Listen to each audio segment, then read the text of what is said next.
Okay. I just really love real estate, love working for myself, and I love helping others. Right. And I really love the relationship with my clients. Like, I make my clients feel like they're the only people that I'm working with, and I hear that all the time, and I love hearing that. I fight for them.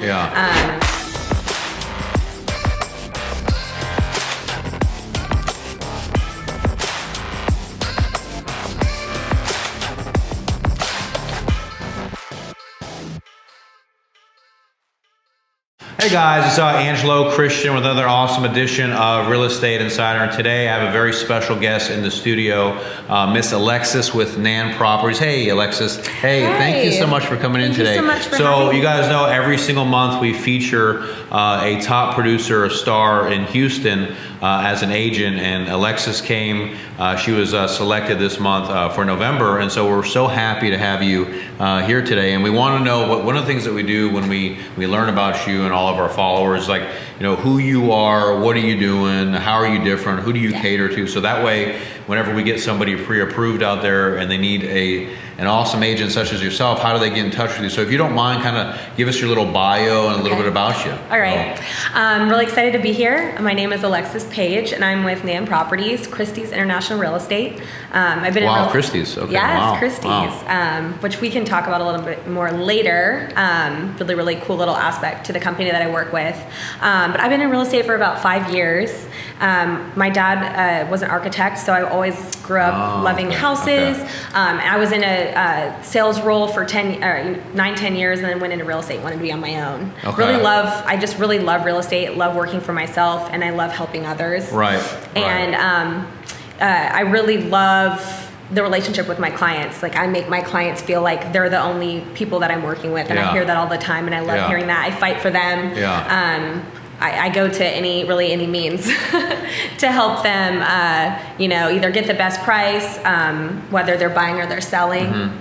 Another thing that I do is I work with a lot of builders. That's interesting. Yes, something that I love and specialize in on the listing side, finding the land, and then, from ground up construction, all the marketing. It's really great being at Nan Properties because we have a full service builder services. Everything from the pre-marketing to once we start listing, they get full reporting. We can help with websites. We do for the builder, landing sites. Like, if they didn't have a website, because obviously everybody looks online, and some of the small builders that are just getting started don't have like a full website, so they might need a landing page. That's very interesting. So that they're actually legit. The full market reporting is something that we offer that a lot of people don't. So weekly reports on everything that touches the house, and all the feedback and everything that's going on, and all the views and showings and open houses, etc. It's just very, very detailed, and they love that. And then another thing is, I like finding off-market properties, and I've done that for quite a while as well, and have a bunch of different strategies. Sorry to interrupt you, Alexis. What do you? I don't know if everyone here knows. What is an off-market property? So a property that's not listed, so it's not for sale. Or it might be for sale by owner, but a lot of the times they're just not even. Somebody says, whether it's a builder or an individual. So for example, for individuals, clients that I've helped, like, hey, I want to live in this neighborhood, or I want to build in this neighborhood, and there's nothing available. Can you find me a lot? Can you find me a house that we can knock down to build on it? So I've done that multiple times with different strategies. That's very unique. Yeah, that's very, because a lot of agents that we deal with are like, oh, if it's not on MLS, then screw it. So I mean, it's a little bit more work, but as long as the expectations are clear on both sides and it's targeted, like, this is exactly where we're looking, then I can get pretty good results from it. So we do a lot of new construction. You mentioned with build. Let's say that the client comes who says, well, I want to build a house in Bel Air. And the lots are scarce over there right now. So would you approach somebody for a tear down opportunity, or how would that? So there's a couple different strategies. There's driving, obviously, and taking down some numbers, looking at houses that might be tear downs and calling them. Sometimes it takes. So I tell people to be patient. Sometimes it takes a little while. They might respond to you later. They might keep your number. Also sending out letters, and a lot of people send out letters, but have specific ones. Worded a specific way that I've gotten a lot of calls on. That's awesome. Which have really been good, and just also different types of networking with builders that might have pieces of land that they're not going to build on, and there's just a bunch of different strategies. So whether it's like for a builder, I look for stuff both on and off market, just depending upon what they're looking for, what's available, what's not available. Same for clients. If there's something not on the market, or let's say they want to live in this building and it's a high rise or something. I've done this before, and they're like, oh, I want to live in this, but there's nothing for sale. So I might go and I'll look at, terminated, expired, withdrawn, see if there's anything that sold, or somebody took off the market, or even look at stuff that's for lease and call those, just different, just try to go think outside the box and go above and beyond. I've had people that were putting a house for lease that were willing to sell it, just stuff like that. That's amazing. I don't know. I've been doing this for 15 years, and I've helped tens of thousands of people. I can't remember the last time I've heard of an agent that would be willing to do all that. That's and you also have I guess you have a very large following on Instagram. How many it's followers? Pretty decent, about 15, 14, it's about 13 and a half thousand followers. That's great though. And I'm really thankful to everyone, and hope that I can share and benefit people as well. So going back to the builder thing, because that's something that's unique. So you find them the land. So if you guys are builders, we help a ton of builders out there. And do you work with investors too? I do. I work with investors as well. So I understand, as far as builders go, they have, what they're willing to pay for the land. Obviously that helps me out when I know, okay, this is what they're willing to pay for the land. A lot of times it's not just as clean cut as that. It's like 1/3 of the price of what they're going to list for the house, but it's not always that. That's just like your basic rule. But then a lot of them are like, okay, they know what cost they build out. They know all their costs. So they're like, I can pay, this amount over here. Or I can pay this if I am going to sell this, this house is going to go for this amount, so I can pay this for the land. So I understand how that works, and same with investors with flip. I've done worked with people with flips, people that are buy and hold. I understand how that works as well, and you just have to know, what their profit margin is and what they're willing to, what they want to make, and can kind of determine from that. Let me ask you. We also, a lot of our customers are investors, and I'm an active investor with real estate. Best thing. The best thing to be. So is it possible to find off market, with maybe potentially things that are about to go into foreclosure, or maybe there's probably something that those are tough, or an off listing where, let's say that, because investors are always looking for the equity spread, the deal, right? So, is there? I know you help builders with the land piece, but let's say that an investor wants to. I buy apartment complexes. Okay. That's what I buy. Usually there has to be at least 50 doors or more. Right. So, but everything that's on LoopNet, everyone knows about it. So how would it, for an investor, would you be able to help an investor to find properties that have a lot of equity? Yeah, for that, it, again, just kind of the hit or miss calling, driving, they're like, oh, I like this area, or, some people want value add properties. I have a little bit of experience with that as well. As far as the commercial goes, I have more experience with buying, selling. I don't do leasing. I refer all of that out. But I have investors that have bought stuff, and it's again just driving and finding opportunities, calling on them and getting the information. And I believe that everything's always for sale.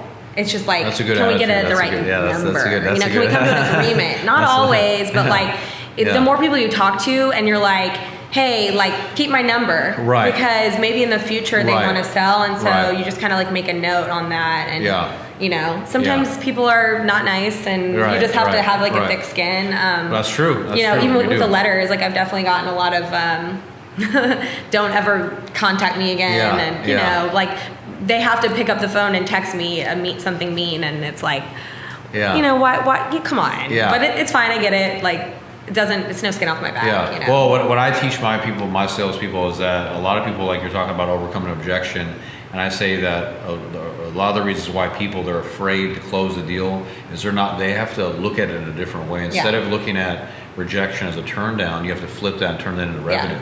Yeah. Right. That's what you're saying. When you have thick skin, you flip the way you look at it. Yeah. Instead of being rejected, hey, it's revenue. You have to overcome the opposition to close that deal, right? Yeah. So that's a very unique thing. I'm really impressed with your mindset. That's really, really good. So the other thing is that I know that I was going to tie this into Christie's. So does that help in any way with your brokerage? Yeah, for sure. So I don't know. I don't think I mentioned this before, but I work all over Houston. But I would say 80% of my business is like your inner loop and surrounding areas. I don't like to say inner loop because there's areas right outside of the loop that are close in. So I would say inner loop and close in areas, not as much the suburbs. However, I do work in the suburbs and have, I've sold, I have listings in Montgomery, I've sold on Lake Conroe. Wow.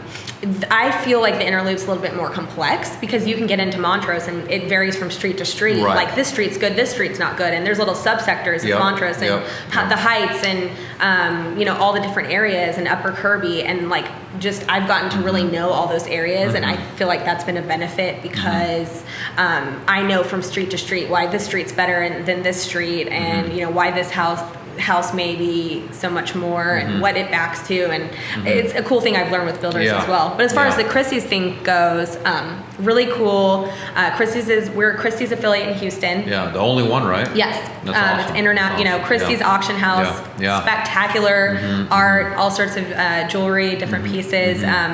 Actually, we, if anyone has anything that they need auctioned, we can definitely take care of that as well. But the really cool thing about being a part of the Christie's family is that we get to market our properties that fall under the Christie's kind of envelope, or what am I trying to say? Fall under the Christie's kind umbrella. Yeah. Envelope umbrella.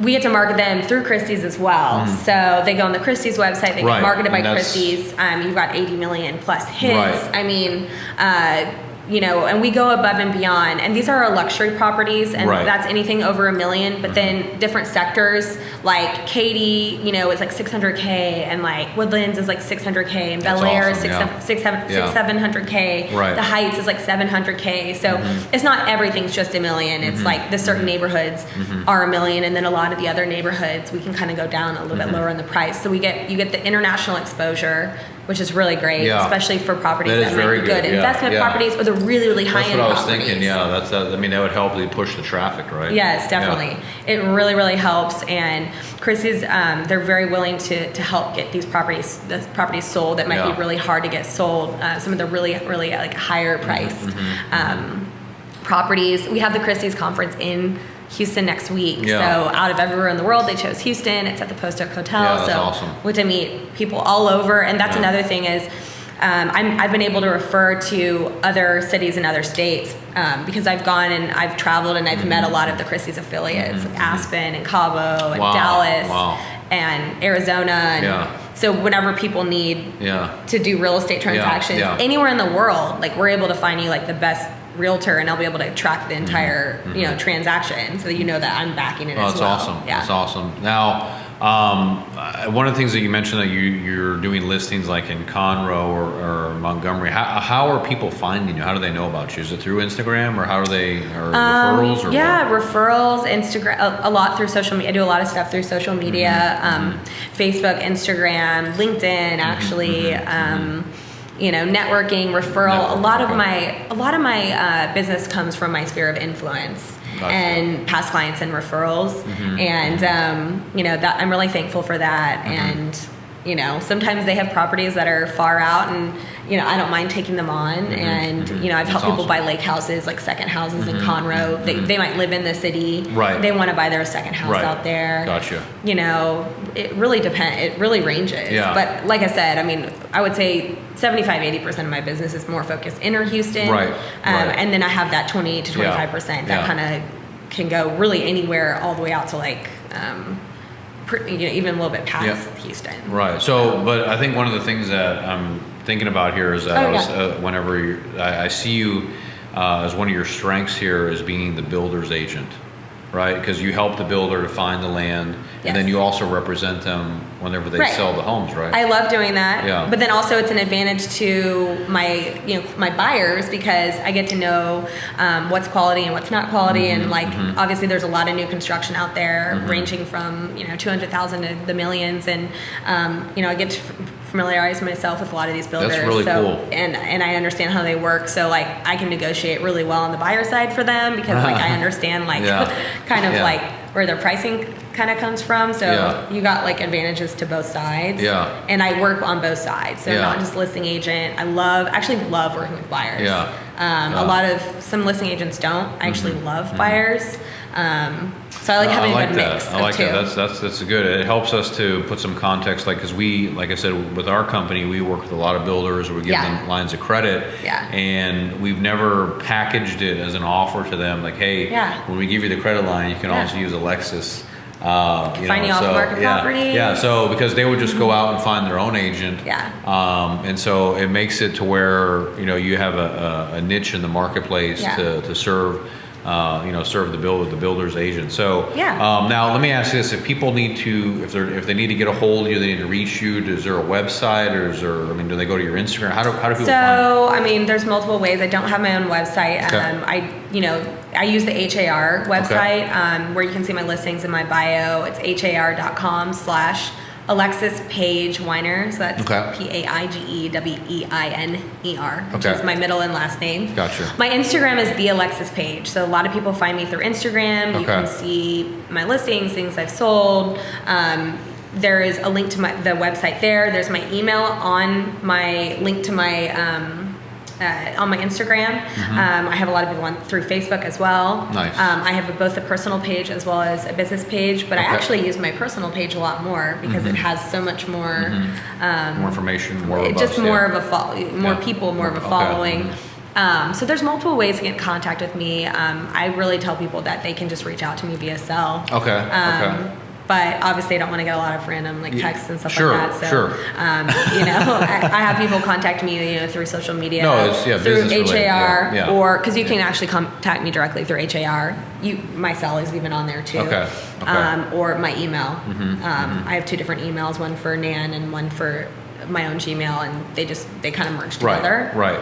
Okay, so then that's awesome. So, and also, guys, all of her contact information will be in the description of the YouTube channel. So, no, I'm really glad that you came on the show today. I want to push this out there in the world, because, like I said, we deal with first-time buyers. We deal with a lot of builders, a lot of investors, and we want someone that they can know to go to, so they can contact you. So all of our information is going to be on the channel. Thank you so much for coming on the show today. It was very nice to meet you, Alexis. Guys, if you need a top agent to take care of you, look after your best interests, reach out to Alexis Paige with Nan Properties. All of her contact information is down below. Take care and peace out. Have a great weekend, everybody. Bye-bye. Thanks. Bye-bye.